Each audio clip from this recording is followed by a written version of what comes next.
급하게 병원 응급실에 갔는데 병원에서 보호자를 찾으면서 마냥 기다리게 하는 경우 경험해보신 분들 있으시죠? 이렇게 병원 측의 요구로 무작정 보호자를 기다리다가 이른바 골든타임을 놓쳐서 생명이 위독해지는 더 나쁜 상황이 발생하기도 하는데요. 그런데 응급의료법상 보호자가 꼭 필요한 건 아니라고 합니다. 한 기막힌 사연을 통해서 이 문제를 짚어보겠습니다. 남재현 기자입니다.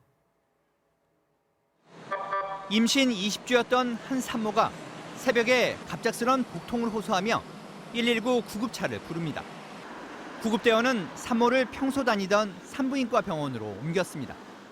대화가 단답형으로밖에 대답할 수 없는 그런 정도였습니다. 거동이 불가능해가지고 저희가 들것으로 이송을 했거든요.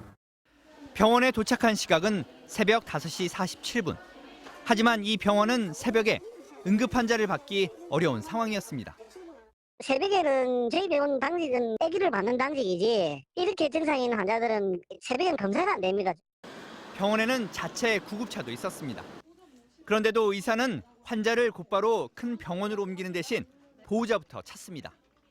4살짜리 아기를 데리고 와서 보호자가 와서 오시려고 하는 게 맞다 싶어서 그냥 보냈을 때 보호자가 또 난리칩니다. 왜 허락도 없이 보내냐고. 병원이 찾던 보호자, 즉 남편은 출장 중이었습니다.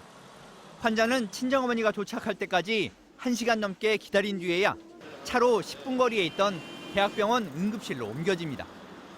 앞서 산부인과 병원에선 대기 시간 동안 계속 적절한 조치를 취했다고 밝혔습니다. 대학병원 응급실에 도착했을 당시 산모의 진료 차트입니다. 비명과 몸부림을 치며 병원에 도착했는데 곧 심정지가와 심폐소생술을 실시했습니다.